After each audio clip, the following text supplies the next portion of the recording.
పేర్ని నానిపై ఆగ్రహం వ్యక్తం చేశారు కృష్ణా జిల్లా ఎస్పీ. ఆర్పేట సీఐ విధులకు ఆటంకం కలిగించిన పేర్ని నానిపై చట్టపరమైన చర్యలు తీసుకుంటామని స్పష్టం చేశారు. మెడికల్ కాలేజ్ దగ్గర నిరసన కేసులో కొందరికి నోటీస్ ఇచ్చి విచారణ జరుపుతున్నామని చెప్పారు. కృష్ణా జిల్లా ఎస్పీ విద్యాసాగర్ నాయుడు ఇక అదే క్రమంలో వైసీపీ నేత సుబ్బన్నను విచారిస్తున్న సమయంలో పేర్ని నాని గ్రూప్ గా పిఎస్ కు వచ్చారని చెప్పారు.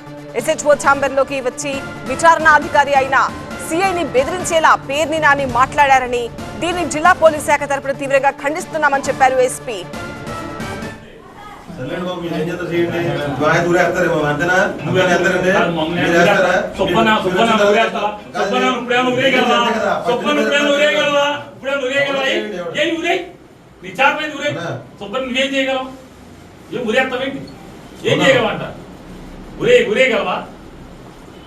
వారం రోజులు సోమవారం దాకా జైల్లో పెడతారు. అంత మీరు చేసేది సబ్ జైల్లో పెట్టగలరు. అంత మీరు చేయగలిగేది ఉరేస్తారా?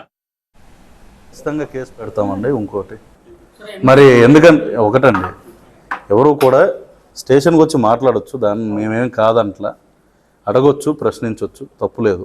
కానీ గొడవ పెట్టుకునే దూరంలో మాట్లాడకూడదు ఒకటి.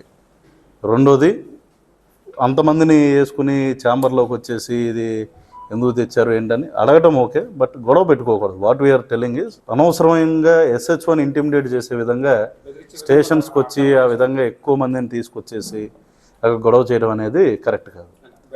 ఎందుకంటే మాట్లాడింది ఎలాగో ఒకళ్ళిద్దరే కాబట్టి అదేదో ఒకళ్ళిద్దరు వచ్చి గౌరవంగా మాట్లాడితే మాకు అభ్యంతరం ఏం లేదు దాంట్లో. కానీ మా స్టాఫ్ని ఇంటిమిడేట్ చేస్తే కంపల్సరీ దానికి మేము చర్య తీసుకొస్తాం. అది వచ్చింది, నా దృష్టికి వచ్చింది కాబట్టే పెడుతున్నాం. ఎందుకంటే we wanted to pass on a message to everyone and also my staff also. ఎవరికి భయపడి పనిచేయాల్సిన పని ఏం లేదు. జిల్లాలో ధైర్యంగా పనిచేయవచ్చు. ఎవరైనా వైలేట్ చేసి ఒకవేళ బెదిరించే దూరంలో స్టేషన్స్లో ఎవరు బిహేవ్ చేసినా, ఇదేమీ ఒక పర్టికులర్ పార్టీయో పర్సనో కాదు. ఈరోజు సందర్భం వచ్చింది కాబట్టి చెప్తున్నాం.